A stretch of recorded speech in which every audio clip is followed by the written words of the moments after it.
Ellis B. Feaster's Radio Aircheck and Classic TV channel. Wednesday night and Thursday, fair, the lows at night near 50, the highs on Thursday in the lower 70s. Right now in Boston, 59 degrees. And that's the 9 o'clock WBZ report with portions recorded. I'm Maurice Lewis for WBZ News, and now it's back to Jerry Williams, who has a full night of special guests.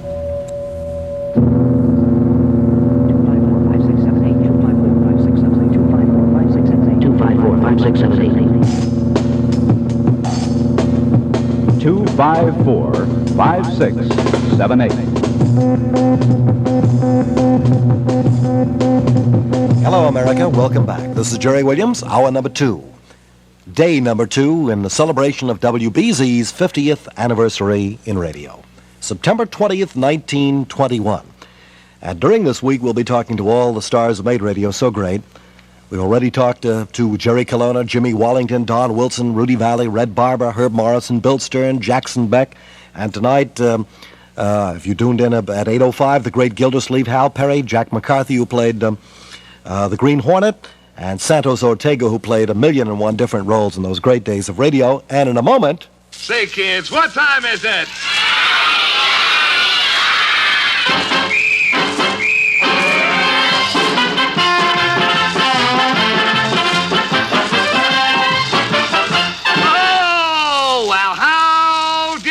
Boys and girls, and howdy, Buffalo Bob.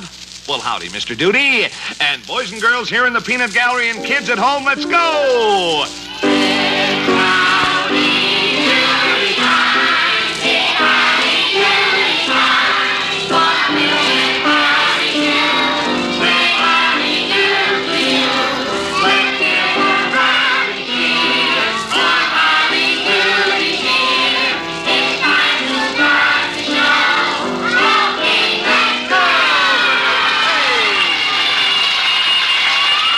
Now from Fort Lauderdale, Florida, himself, Buffalo Bob Smith. How are you, Bob? Hey, Jerry, I love those words. It's good to talk to you. Thanks for helping us celebrate 50 years in radio here at WBZ as well. And a big happy birthday to you and all my buddies in Boston. Now, I'll bet you a great many people didn't know you were originally in radio with Howdy Doody. Oh, sure. When was that? Well, this started March of 1947. I did a local New York City radio show called the Triple B Ranch, and on this show I happened to have 4 kids from one school vie against 4 kids from another school in a quiz show, which we called the Triple B Ranch show, and it was basically a Western flavor, and I used to do a little comedy sequence before the kids would enter. And I used this Mortimer Snurdish-type country bumpkin character, and we called him Elmer. And I'd start, and I'd say, well, here comes Elmer. Hi, Elmer. And Elmer'd say, oh, well, howdy doody. And then we'd do a few corny hee-haw jokes, and then we'd wind up the show, and I'd say, well, so long, Elmer. And he'd say, well, howdy doody. And the kids would come down and see the show, and usually they'd say to me, gee, we're disappointed, Buffalo Bob. Where is this Howdy Doody? Well, we called him Elmer, they called him Howdy Doody, so this gave us 2 ideas. You see, it was radio. We didn't have a puppet, or we didn't have a dummy or anything. We just talked to ourselves, and they would say, where is Howdy Doody? This gave us 2 ideas. 1, let's not call him Elmer, we'll call him Howdy Doody. And 2, if they want to see him, well, let's maybe have a television show, and we'll make a Howdy Doody, and we'll show him to all the kids. So really, the kids were very instrumental in our starting a Howdy Doody show. Yeah, what station in New York was it on? This was WNBC. Locally? Yeah, that's right. And you moved into television in what year? On December 27, 1947. You remember right on the button, don't you? Oh, I couldn't forget that date. That was like D-Day. And I don't know whether or not the revival of Howdy Doody these days is as a result of nostalgia or sort of a youthful put-down. What is that all about? Well, I guess the way the whole thing happened was that the students at the University of Pennsylvania got in touch with me, and they said they wanted to, quote, relive their happy, carefree childhood days. And would I come to the school and, bring a film of the Howdy Doody show and maybe talk to the kids and do whatever. And it was with a bit of apprehension that I did this. I thought, well, are they putting me on, or, what happened Are here? they laughing at me or with me? That's right. So I brought the film along, and I must say I saw about 10 seconds of the film, and when they screamed at the opening, and when they just screamed and applauded when Clarabelle and Howdy appeared, and then they laughed at the Hostess Twinkie commercials. I mean, they applauded the Hostess Twinkie commercials, the Wonder Bread commercials. I thought, well, boy, I'm going to be in great shape here. So the film ended, and they said, and now here's the fellow that every little boy idolized and every little girl wanted to marry, Buffalo Bob. And I walked on stage, and I'm telling you, I got an ovation that you wouldn't believe. For 3 minutes, the place, the walls bulged. And I came on stage, and it was just wild, and they wanted to talk to me. They wanted to sing the Howdy Doody songs. And then, as a result, we've done some 75 colleges since. Of course, since that time, which is February 1470, I've added many, many routines, and, I embrace all the old kids' shows, and real good audience participation, which is just what they want. And I guess the president is glad you're keeping them off the streets. We hope so. It's just been great, and we have at least 75 schools booked now through June of 1972. Did you actually begin in radio, though? I don't mean the Howdy Doody character, but yourself. Oh, sure. Yeah, I started back in, I was 15 years old in Buffalo in 1933 when I sang with a trio, and then in 1934 we went with Kate Smith. We were on Kate Smith's Hudson Terraplane program. I sang with a male trio. And then I went back to Buffalo, and I became staff pianist, and I guess I did just about everything that anyone could possibly do in radio, including emceeing, and I was musical director. I directed glee clubs, the band. I made arrangements. I did just about everything you could possibly do. And in 1947, the beginning of a whole new life for you, I suppose, in television. That's right. Howdy Actually, Doody. I came to New York in 1946 from Buffalo to do the morning show, the morning radio show. I was on from 6 to 9, opposite Godfrey on CBS and John Gambling on WOR, which was Mutual. And then Godfrey quit his morning show and went on to 10 o'clock in the morning network. And I guess I was probably the number one man in New York on WNBC radio when Howdy hit. And then I did that until 52, and I just had to drop the morning radio because Howdy was such big business, if that's the word, at the time. Can I break in for just a moment? Buffalo Bob will return, celebrating 50 years of WBZ, our golden anniversary, Buffalo Bob Smith and Howdy Doody. If you haven't been to the Diamond Head restaurant yet, you certainly owe it to yourself to make plans for a great night out. The Diamond Head restaurant, Route 1 North in Saugus. You'll be entranced with the surroundings, I'm sure. From the lounge to the main dining room, the decor is pure Hawaiian. Oh, yes, there's entertainment every night for your dining and dancing pleasure. All the items on the menu are exotic, personally selected by the management. They offer a wide variety of delights. The Diamond Head is owned and operated by the same people who own and operate the Gold Coin restaurant in Malden Square, which I'm sure you'll enjoy as well. The Diamond Head open at 11:30 a.m. for lunch. There are facilities for banquets. Please come in for lunch and enjoy. Make reservations by calling 233-5150. The Diamond Head Restaurant, Route 1 North in Saugus. This is WBZ's Larry Justice. Families, loners, and yes, even dating couples enjoy Boston's Museum of Science. Open each day and Fridays till 10 p.m. It's air-conditioned and parking is free. WBZ asks you to call 742-1410 for more details. Most of the time, life is pretty smooth sailing. But surprises come along every once in a while. Like a doctor's bill, or an insurance premium you hadn't quite planned for. Or maybe some serious trouble with the car. You can keep on an even keel, though, with First Check Credit from the First National Bank of Boston. It's a cushion of cash to have in reserve for whenever you need it. Come see us at the First. For a little help when it's a matter of money, we're the first people to talk to. This is Jerry Williams with Buffalo Bob Smith in Fort Lauderdale as we reminisce about those days gone by, the golden days of radio. Now that the American umbrella is being folded in with the so-called domino country stand or fall, in two separate reports this week, Newsweek magazine's Hong Kong bureau chief and former Undersecretary George Ball answer the vital question. In its business section, Newsweek examines what the import surcharge has done to supposedly friendly nations. And if you're looking for ideas on how to invest $100,000, don't miss Wall Street columnist Clem Morgello in Newsweek, the world's most quoted news weekly. Now let's return to Bob Smith in Fort Lauderdale. Bob, in those days, those early days of radio, who did you buddy around with? Have any friends whose names we might recognize? Well, if you're going back to 1946, I'd say that probably the first person that became a real good buddy of mine was Fred Waring.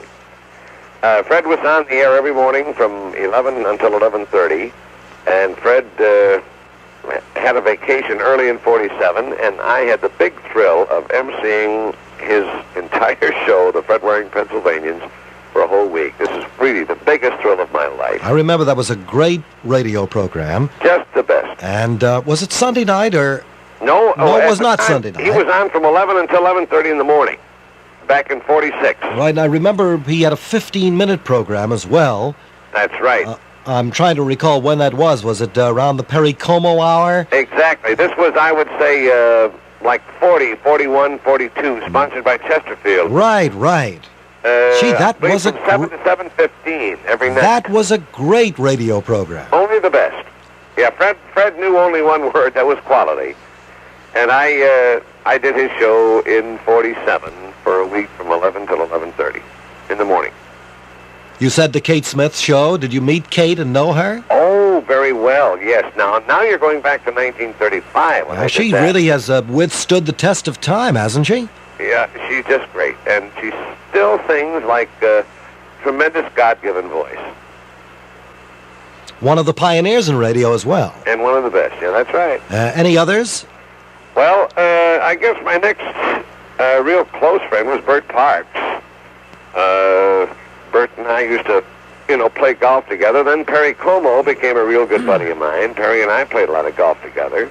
I think it was in the late 40s that Bert Parks began a whole new series of things going for him in radio, and for that matter, kicked off a new fad of quiz programs. That's right. Network Sunday night quiz programs to buck up against Edgar Bergen and Charlie McCarthy and all of those big stalwarts of network radio. You remember the title? Stop the Music. Stop the Music, that's right.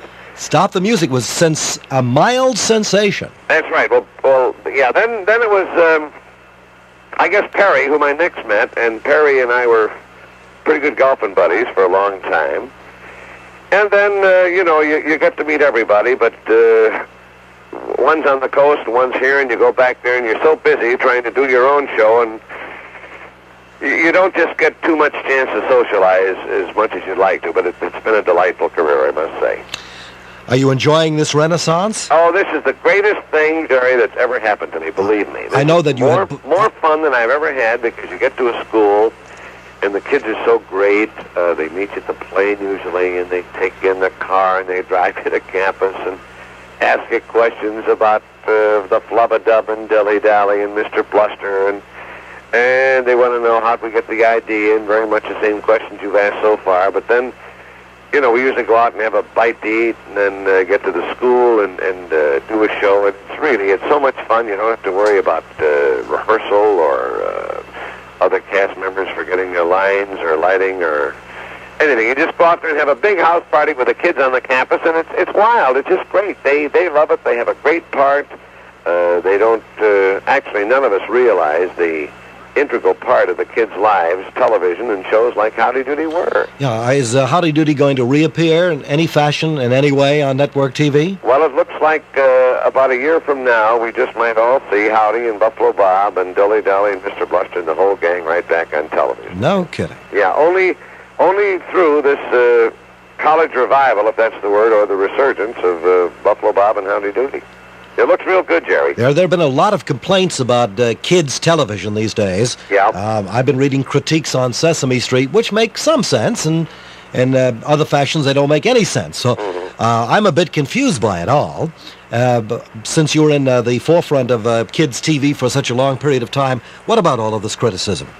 Well, I would, if I were to criticize or offer a comment on Sesame Street, I think Sesame Street is great. I think we can thank the good Lord for outfits like the Ford Foundation to offer an $8 million grant to make shows like Sesame Street possible. Because you could never get a sponsor today to pay for a show like Sesame Street. Because Sesame Street appeals only to kids of the preschool age, and you could not get any client that could afford that much money for so limited a coverage. Are you with me? Sure. And as a result, we just have to be grateful for Ford grants to make shows like this possible. Howdy, I would say, was definitely not an educational show. Howdy was a fantasy. And we tried to appeal to kids from 2 to 12. And I'm not saying that Howdy did not teach. We were not an educational show, but we did try to teach, but in an unobtrusive way, or in a subtle way, or an entertaining way. We would have songs like, you don't cross the street with your feet, you cross the street with your eyes. If you think you use your feet when you cross the street, here's a surprise. In the daytime or night, look around left and right, and cross the street with your eyes, and so forth. We'd have songs like Be Kind to Animals, the Friends song, Save Your Pennies, many, many songs. My face may not be handsome, I may be dark or fair, but here in America you're welcome, everybody's welcome, everywhere. We did this 22 years ago. And we tried to do as much as we could teaching. We tried to get all the parental approval that we could possibly get. And while we're talking about that, Jerry, I think that's really one of the big success stories of Howdy, is that we had pretty much parental approval all the way. We had no guns, we had no killings, we had no sponsors that a parent would mind buying for a kid. In other words, if we had toothpaste, well, we had Colgate's toothpaste. Primarily, a parent is interested in having kids brush their teeth, whether it's Colgate or Pepsodent or any one of 1,000 other products. I think it was in the. I think it was in that era before television became engrossed in cartoons. That's right. In other words, we tried to do the right thing all the way. I'm not saying we were Puritans, but I'm saying that we wanted the parents to I won't say want the kids to watch Howdy, but certainly not mind the kids watching Howdy Doody. We wouldn't take a $39.50 toy sponsor. We didn't want the kids to be hitting their parents over the heads for a $40 toy. We took cereal, what did we have? We had Colgate's, we had Kellogg's, we had Welch's grape juice, Campbell's soups, all clients that, were wholesome clients. And I think this is part of the success story of Howdy Doody. Bob, I know that you own several radio stations, do you not? Yeah, up in Maine. And I travel through and listen to BZ all the way to and from. We hate to take some of your audience up that way or down that way down Maine, but a lot of those people are our listeners here. Well, actually, my stations are strictly daytimers, where our station is the only one that can hear it in the daytime. But believe me, 90% of my audience is BZers at night. Well, obviously, you enjoyed radio so much that you invested in it as well as a business. That's right. And I go back to my college kids, my two sons who are now 28 and 29, and their biggest fan in the whole world when they were young teenagers was Woo Woo Ginsburg. Woo Woo Ginsburg? On your station. That's right. I used to follow Woo Woo Ginsburg and had a difficult time getting rid of your kids. Is that funny? Well, Jerry, I want you to know that my sons, when I told them that you were going to call me tonight, they said, say hello to Woo. Oh, how do you like that? Is that funny? Yeah, those were the days of the late 50s, from 57 through 65. That's right. So it wasn't too long ago. Exactly right. And Woo Woo is still around Boston, by the way. He's the general manager of WBCN, which is an FM underground, so-called underground station. Well, my kids were much more a fan of his than mine, I'll tell you that. Mm-hmm. Well, it certainly has been delightful to talk to you again. When are you coming up to lecture in New England? I did Springfield, Mass. last Saturday night.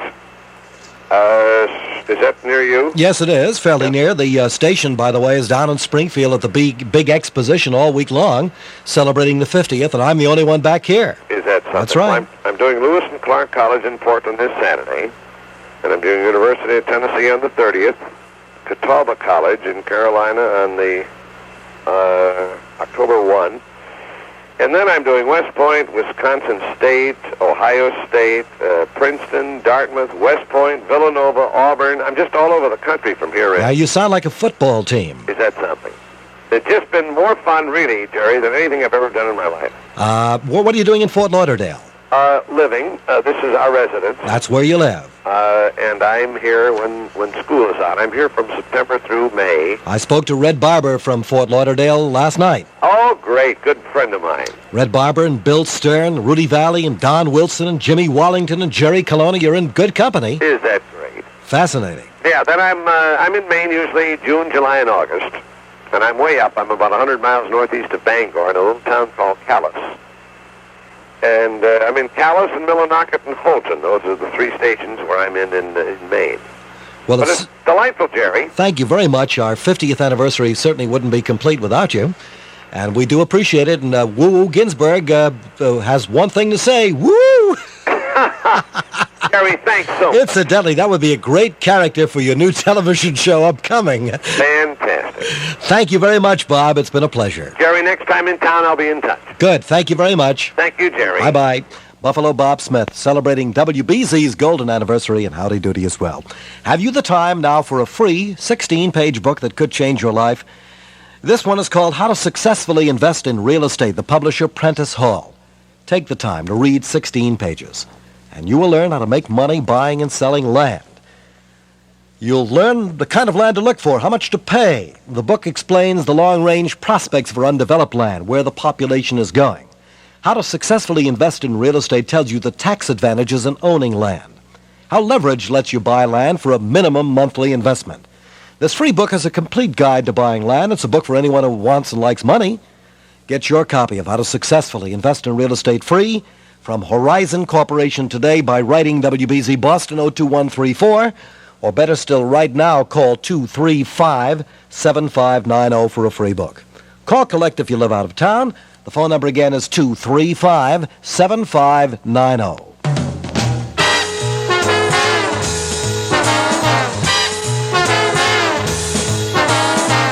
Boston WBZ.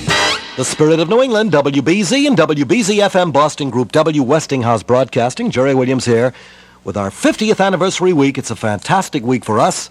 We certainly have enjoyed speaking to all these people, and we have all these guests upcoming. In a moment, you'll meet Art Linkletter, Kenny Delmar, Minerva Pius, Bill Conrad, who played Matt Dillon, Bob Hope, Gail Gordon from R. Miss Brooks and Fibber McGee and currently The Lucy Show, Harry Von Zell, tomorrow night Penny Singleton, Counter Spy, Helen Trent, Miss Higby When a Girl Marries, Archie Andrews, Jay Jostin from Mr. District Attorney, Mel Blanc, the voice of Bugs Bunny and a million other characters, Vaughn Monroe, Racing with him, will be here. What a fantastic week it'll be. I'll tell you about more of the upcoming guests shortly. Hear that music? Kind of a pretty little mixture of down home and downtown. Well, Travelodge, they're doing the same kind of thing with their fancy new high-rise motor hotels. You get dining, dancing, and everything else in between. But I know it's just Travelodge's good old Sleepy Bear hospitality, king size. Now you can enjoy bacon for breakfast every day of the week because Westinghouse has made bacon easy as toast. With a new automatic baconer grill, you just drape the bacon over the baconer, the strips, and set the dial. It's as simple as that. The baconer makes perfect bacon every time without your help because it shuts itself off automatically when your bacon is as crisp as you like. And your bacon hardly shrinks, tastes better than any bacon you ever made in a fry pan, never burnt or greasy, without spatter. No need to drain the bacon. It doesn't soak in grease because fat just melts and drips down into the removable pan. For the man who brings home the bacon, here's something better to cook it in, only from Westinghouse. You can be sure if it's Westinghouse. Now let's return to our guests as we celebrate WBZ's golden anniversary. 50 years in broadcasting, September the 20th, 1921. As we continue, let's meet from the West Coast, Art Linkletter. Art, how are you? Hello, Jerry. Nice to talk to you. I understand you not only own much of California, but Australia as well. Well, after listening to that real estate commercial, I was just going to add that I have a few acres that I can offer your listeners. In Arizona? Arizona, Colorado, and Australia. Yes, what are you doing in Australia? Oh, I've been there for the last 15 years as a sheep raiser and a cattleman and what they call down in the down under country a primary producer. I went there as one of a group of Hollywood pioneers to grow rice in the northern part of Australia. And instead of growing rice for export, we planted rice fields for the largest migratory bird population in the history of the Southeast Pacific. Isn't that fascinating? So we've stayed on and done a lot of other things there. And along with that, of course, I've been doing a few TV and radio shows for the last 37 years. I don't quite have the 50 years that you have back there, but I'm on the way. 1930, let me see, what year was that? I'm trying to figure out. 1933 I started in radio. 1933. Yeah, well, I was in college in San Diego as a young student of English. I was studying to be an English professor, and I took a part-time job with radio station KGB, and that started it all. From there?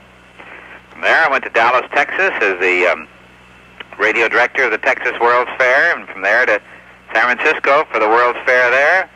And then I started a show called People Are Funny, which ran on NBC for 19 years, and a show called House Party, which ran on CBS for 25 years. Was People Are Funny the program that kind of built your reputation around the country, network-wise? Yes, it started it all. It was the first big one I had, and it stayed on for many, many years. You're too young to remember it? No, I'm not too young. I'm afraid to tell you how old I am. But I haven't been in the business that long. I'm only in the business 26 years, which might give you an indication of what my age bracket is. In fact, my birthday's coming up this week as well. Oh, good. And People Are Funny was one of the radio programs I listened to. As a matter of fact, Art, in terms of what you do and the way you handled yourself, and because you did a lot of talking, you were one of the few influences in my life. Well, I'm glad to hear that. Yourself, Henry Morgan, and Dan Seymour. Oh, yeah. Danny Seymour used to do We the People. Now he folds his money as well. Now he's the president of J. Walter Thompson. That's and right. runs the biggest advertising agency in the world. I occasionally see Danny, because I used to work on We the People occasionally in New York also. Yeah, that was an interesting program. I enjoyed listening to that. But the years have been very good to all of us, and we should all be happy about being in a business that lets us go into the homes of so many, many millions of people and influence them in various ways. And it's been a great life, and I continue to look forward to more shows. But look at all the fascinating people you must have met in the 37 years. Yes, I would say that probably the number one interview of all those years would have been Cecil B. DeMille, who was not only a great showman, but an actor in a way, and a very skillful salesman. He was a great interview. Another great interview I remember through those years was Pearl Mesta, among the women, Pearl Mesta and Hedda Hopper. And others among the men who were great would be the great lawyer Louis Nizer. And among the stars, certainly one of the best would have been my friend Bob Cummings. Bob Cummings looks pretty good. Oh, yeah. He's the guy who eats more pills and more vitamins. Every day he takes about 200 mineral and everything else. When he dies, they're probably going to have to beat his liver to death with a baseball bat. Yeah, I have the impression that you've been up and down the scale in terms of weight over the period of 37 years. Is that true? Not too much. My weight, you mean? Yeah, not fluctuating greatly, but... I would say that I've gone between 200 and 220. Uh-huh. Right now I'm about 210. Yeah, do you do any physical activity that keeps you in shape? I've always been very, very strong athletically. When I got out of college, where I played basketball and was the Pacific Coast backstroke swimming champion, I played handball for 30 years. And I was nationally ranked among the top 15 or 20 in four-wall handball. And since I was 50, I gave that up and took up snow skiing. And now I ski 6 to 7 weeks every winter in the major ski areas in the West, like Sun Valley and Lake Tahoe and Aspen and Vail and Alta and all these places. And that in the winter and surfing in the summer. I go to Hawaii, and I'm a board surfer. And swimming a quarter mile a day and not smoking or drinking has kept me in good shape. Sounds like a good life, Art. It is. It is. It's a marvelous life. I think it's very important to have your health, and sleeping and resting and exercising and sensible habits, one kind or another. That's why when I talk at high schools and colleges, you know, and they ask me when I'm talking against drug abuse, they say, well, your generation, you smoke and you drink, and I'm very happy to be able to honestly say I do not do either, and I wouldn't have the nerve to stand here and tell you not to do anything if I did. That's a rather immature argument as well. We get that often here, where young people say somehow relating smoking to taking drugs. We'll get to that a little bit later. I wanted to go back in those days of radio with you. Yeah. House Party and People Are Funny were the big shows, but you've done them all these years. Don't you feel like you wanted to break out and do something dramatic, something different, other than, those kind of programs? Well, as a matter of fact, when the shows were on early, 20, 30 years ago, they were game show oriented and more or less, strictly stunts with pies and things like that. I very soon got tired of that. And the shows began to be more mature, although there was fun and games. Nevertheless, I never was tired of interviewing interesting people, and the vast variety of world-famous and unknown, for that matter, but interesting people that came before my microphones never flagged my interest. I've always liked the real and the unrehearsed. And during the years, I did movies, I did variety hours, I did plays, I did all the things that you could do.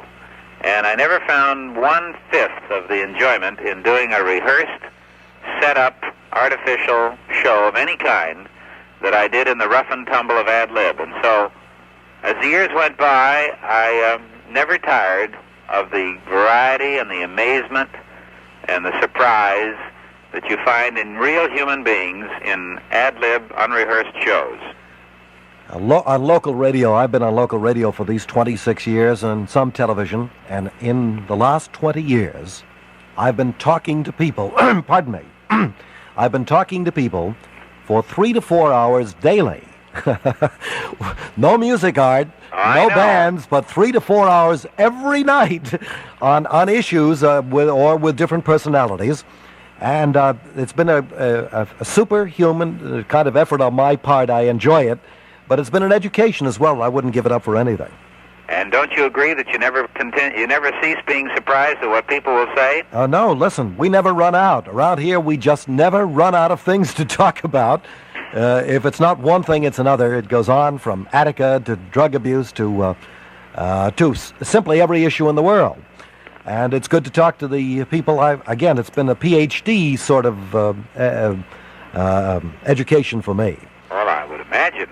Of course, you've never had the experience I've had of spending 25 years talking to little children from 5 to 10 as part of your program. And no, I haven't had that come out of that one. I haven't had that opportunity. Those kids, actually, I suppose, became a thing unto itself. Yes. Because it'd be branched off into books and into television and a million different fascinating things just surrounding what the unusual things kids might say.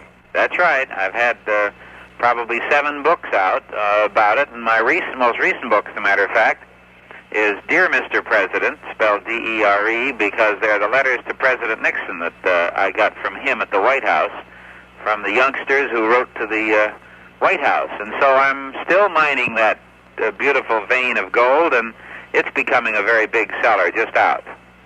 Who are some of the people in radio in those days in the late 30s and 40s whom you buddied around with, who were your colleagues, and who were the big stars of that day? Oh, some of my best friends personally out here was Tom Brenneman. You remember him? Oh, Breakfast yes. in Hollywood? Oh, just great. Tom Brenneman was great. And he and I were friends out here for many years. And then, of course, I was very close friends with Fibber McGee and Molly. That's Jim Jordan, whom I still see. He's out here. He's retired and living in the valley. Now, we just spoke to Hal Perry a little while ago, and he mentioned Jim Jordan as well. I see Hal once in a while. In fact, the two of us are competing currently in Los Angeles because he's doing a commercial thing for one bank and I'm doing it for another. He told us about that. There are two different banks out here, and they're doing a lot of television, and we just happen to be the spokesman for two competing banks. But we're good friends. Then another one of my very dear friends, as I look out the window here, I'm up on the 21st floor of a big apartment building. I have a penthouse tower, and I'm looking up on the hills of Bel Air, and it's twilight here. The sun's just going down, and I see the neighborhood. I can practically see the house where one of my oldest and best friends lives, and that's Charles Carell, who was Andy of Amos and Andy. And, of course, everybody who knows anything about radio remembers Amos and Andy. Don Wilson was telling us last night that when Amos and Andy was on, nobody would go to the movies. They wouldn't even go to the bathroom. And they had no portable radios in those days either. No, and Charlie Carell lives up there in the hills with Alice and his grandchildren, and Freeman Gosden, who was Amos, lives down in Palm Springs and plays golf and is in good health. And others of my buddies in those days and up till now are Ozzie and Harriet Nelson, who've lasted all down through the years, and Dinah Shore, who also lives up in the hills that I'm looking at, and so many, many more. I was broadcasting back when I was doing a program with Tommy Dorsey when there was a young skinny singer by the name of Frank Sinatra with him. I remember that young skinny singer. Before Frank, and then later Dick Hames, both left Tommy Dorsey to be soloists. Those were exciting days. I think radio still does have a gigantic appeal to the imagination of the listener, but the television can never equal, because when you have those pictures in your mind, like Jack Benny's famous vault underneath his home where he kept his money, you could never equal that in television, no matter how much money you had, as compared to what you can do with sound effects in your own imagination. Well, on radio. As a matter of fact, in just the last night and a half, in the 6 hours we've been talking to people from this great era of radio, you're the third person that's mentioned Jack Benny's vault and the fascinating things that one could do with the mind. That's right. Just a little while ago, I spoke to Jack McCarthy, who was the Green Hornet. Oh, yes. And, in Detroit, wasn't that? Yes, it was. Brick Reed. Yeah. And Cato. And he sounds just fine. I always could picture something in my mind's eye when I heard the Green Hornet, the car, and Cato. And whatever I pictured, if it were on the tube, it would be destroyed. Yeah, yeah. Well, I see Jack quite often. We're good friends. And Jack Benny, of course, at the age of about 76 or 77, still playing concerts, still doing nightclubs, still working. I see George Burns about every month or so, and he's got a brand new blonde toupee and a brand new blonde girlfriend, and he's going strong. And Red Skelton and I have been friends for 30 years, and Red doesn't have a show this year for the first time in the last 20 years, and he's painting clowns. He's one of the great clown painters of the world. He stays down in Palm Springs, and he has probably over the last 5 years painted 250 to 300 clown faces, each one different and unique. Then I see an old announcer out here every once in a while who has still another bank on this list of competing banks. And that was one of the great, great early announcers that I used to sit in San Diego and listen to and dream that someday I'd be as good as if I were real lucky. And that's Harry Von Zell. We'll be speaking to Harry Von Zell in about an hour and a half. Well, Harry, I used to sit there in San Diego and say, oh boy, imagine being in New York, and imagine introducing Eddie Cantor and that hour, which he did, and so many of the other things. And Harry's fine. He's got a fine commercial contract out here, lives a nice, easy life, and is in good shape. Another announcer that used to be an idol of mine, but David Ross was one of the early great announcers. What a fantastic voice. I saw him in the elevator about a year ago in New York City, and his hair is pure white, and he's a little fellow, about 5'3" or 4". I was so surprised to meet him. We just received a letter from Milton Cross, by the way. Oh, yes. Who has a summer home. Whenever you mention David Ross, somehow, even though Cross rhymes with Ross, I think they were both in the same groove, so to speak.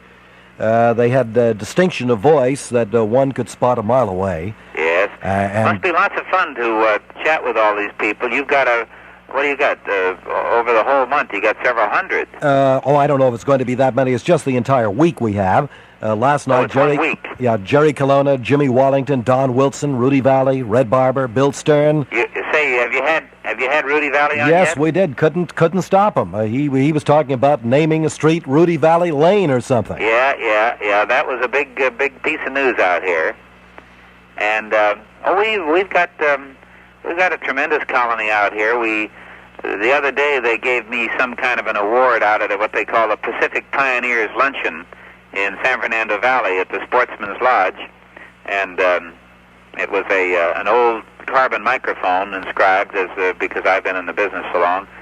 And I want to tell you there must have been about 450 to 500 people, all of whom have been in the business 20 years or longer, who showed up.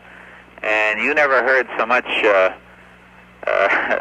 blarney in your life as they were talking about the old days. It was a great time, and yet still a great many of us are just as active and busy looking forward to the future as we look to the past. All right, will you stand by for just a moment, please? Art Linkletter. See, that's not easy to say when you're about to put ladies and gentlemen next to it. It's 11 minutes to 10 on WBZ Radio. The spirit of 103 as we celebrate 50 years of WBZ. And we'd like to hear from you during the course of the night at 2545678. Flair right smooth. Flair is tough. Flair. Ooh, Flair right smooth. Flair is tough.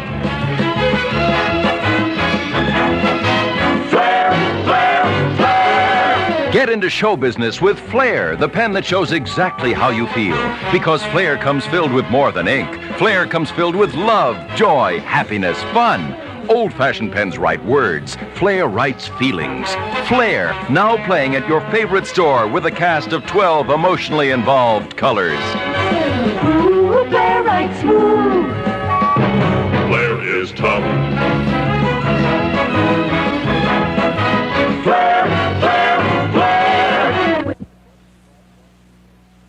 The following is brought to you by the Boston Globe. Live and in person, hear and meet Art Buchwald, William F. Buckley, Dr. Paul Dudley White, Isaac Asimov, and a score of other top authors at the Boston Globe New England Book Festival, October 1st, 2nd, and 3rd at the John B. Hines Auditorium, Boston. Other book festival highlights include prominent poets reading their own works throughout show hours, the exclusive Boston showing of award-winning movies from the American Film Festival, exciting displays of new fall books, valuable door prizes, and more. Next Sunday, September 26th, in the Boston Sunday Globe, see and read the big special book festival section, complete with features and scheduled for the 3-day festival. See and save the book festival section and make your plans to meet your favorite authors. Art Buchwald, William Buckley, Judge Robert Sullivan, Louis Lyons, Jan Yoors, Nicholas Gage, Victor Siroff, Eliza McCormick, and many, many more. All at the New England Book Festival, sponsored by the Boston Globe. And check your local library or participating bookseller for special reduced-rate admission coupons. Now let's return to Art Linkletter.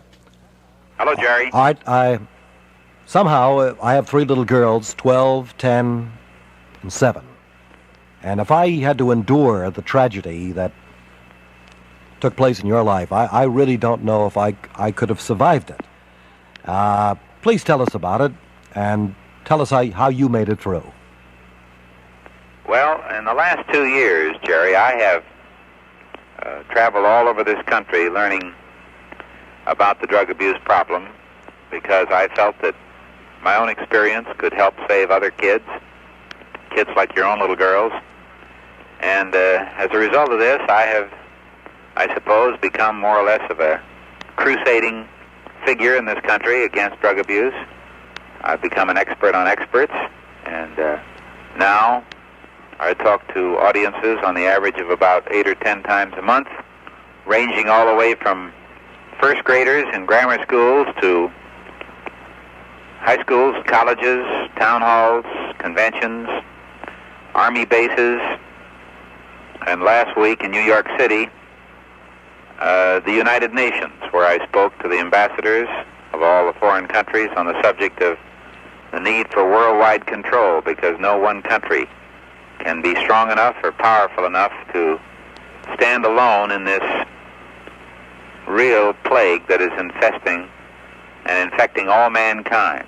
And I must say that it was a great thrill to be able to stand there, introduced by Secretary General Youthant, and tell these people of the need for discarding, bickering, and all the differences which so often split us up in an effort to unite and save the young people of this country. So I will continue this. My advice to parents, of course, is that, number one, they should learn what it's all about. And today there is no excuse for any grown adult person not knowing simple facts and the true facts, not myths, not distorted, simple caricatures, but the truth of drug abuse, because you can get good, well-written, up-to-date information in 100 places where 2 years ago you couldn't even find it. And after they do find out what it's about, if they don't do a little of their own homework, they won't be able to talk to their own kids about it. Then they should have, as part of the family problems, just discussing what kids today have to go through without any emotion or any panic or any hysterical accusations, but discussing this problem just as part of growing up problem of traffic, of the dangers of being lured into any kind of problems in life. And I think we're making some progress. I really do. I'm optimistic about the fact that the young people of today are getting smart enough so that they're learning that it doesn't pay. And I think parents are now at last conceding that it's on their doorstep and that you can't say that it's not your problem, it's somebody else's problem. Art, how did you survive those days after the initial impact of the tragedy? I can't tell you. Impossible. It would be impossible. And your wife? Because you just have to go on.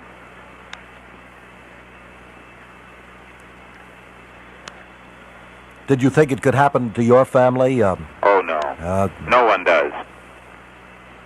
No, nobody ever thinks anything like that can happen to you because, especially when you have a big family and a happy family and all these things, but a certain number of young people in all generations have been hurt or killed by things that were part of the growing up process. When I think of all my dear friends who have lost children in crazy, foolish automobile accidents which have killed more Americans than all the wars we've ever been in, and when I think of what alcohol has done to my friends, both young and old, well, I realize that life is full of a great many unknown hazards for all of us, and we all should be thankful we're able to survive as long as we have. It's a phenomenon what's happened in the last 10 or 12 years, and I think it's just something that we're going to have to always be on guard against, If there no was matter one... what our economic or educational or religious levels. Because you see, kids are influenced more by their friends than they are by their own family. When they get out with their groups, they want to be part of the gang. They want to do what everybody's doing. When I was a young guy, we all wanted to have some liquor because it was against the law, it was prohibition, and in order to show that we were important and big wheels, we would want to have a drink. Well, there's always going to be that feeling among teenagers, and right now, and for the past 10 or 12 years, the way to express rebellion and grown-up attributes is to try drugs. If there was one thing you could change in the last 37 years of radio and television, would there be anything? In my professional career? That's right. I would probably have done more specials around the world. I enjoyed that as much as anything. I've done some big hour specials in the Holy Land, in Mexico, in Russia, and I would have done more of those. But other than that, no. I've had a very happy, very successful, very warm and wonderful life dealing with people. I love people, and we've had a marvelous time. I really wouldn't change anything much. Would you believe we're going to be speaking to Senator Claghorn and Mrs. Nussbaum next? Oh, are you? Alan, huh? Kenny Delmar and Minerva Pius. Yeah, that's great. That's great. Well, they were mainstays on the dear old Fred Allen show, and I remember them well. I'll give them my best. I certainly will. And Jerry, I'm glad to have been able to take part in this 50th anniversary. I salute you and all of your colleagues up there and all of my friends in the Boston area where I came into really the United States from Canada some 58 years ago and settled down in Lowell, Massachusetts, which was the first town I lived in when I came to the United States from Canada. Well, as I say to many listeners in Lowell, everybody has to live somewhere. That's right. Okay. All right, thank you very much. It's been a pleasure. All right, Jerry. 1 minute before 10 on WBZ Radio, the Spirit of 103, our 50th anniversary. That was Art Linkletter. This week, Stop and Shop breaks another supermarket tradition. Instead of the usual practice of putting one batch of specials on sale Monday through Wednesday and another batch Wednesday afternoon through Saturday, Stop and Shop introduces all-week specials. We're putting all our specials on sale starting Monday and keeping them on straight through Saturday, each and every week. So if you like to or have to shop Tuesdays, for instance, or prefer weekends, you won't be too early or too late in the week to get your choice of all sale items. Take one of this week's specials, for instance. 10 to 22-pound white gem turkeys are on sale at Stop and Shop from Monday morning to this Saturday night at only 39 cents a pound. That's 39 cents a pound all this week for our famous white gem turkeys. And from now on at Stop and Shop, when you see minute pricing specials like these, the day you shop for them and the day you save on them will be your choice, not just ours. It's 10 p.m. on WBZ, the Spirit of 103, 50 years of radio. That's what we're celebrating this entire week. We hope you'll join us. During the next hour, Kenny Delmar, Minerva Pius, Bill Conrad, who played Matt Dillon in the original radio program, Bob Hope, all during the next hour. We hope you'll stay with us. Are you pouring money down a rent hole, money that might easily pay for a home of your own? You'll be surprised to learn how much your monthly rent could buy. And once you've found the house you like, how easily a cooperative bank mortgage could change your status from tenant to homeowner. For mortgages and loans and savings too, the bank that backs the family is the bank for you. Your cooperative bank. Your cooperative bank. Hi, this is Larry Glick, and I'll be seeing you in 2 hours on Radio 103. The Spirit of New England, WBZ, and WBZ FM Boston, Group W, Westinghouse Broadcasting. It's 57 degrees in Boston. Tonight's low will dip back near 50. I'm Maurice Lewis reporting the 10 o'clock WBZ News. The red carpet will be rolled out in Belgrade tomorrow as Soviet Party leader Leonid Brezhnev arrives in Yugoslavia for a visit that will apparently be met with suspicion and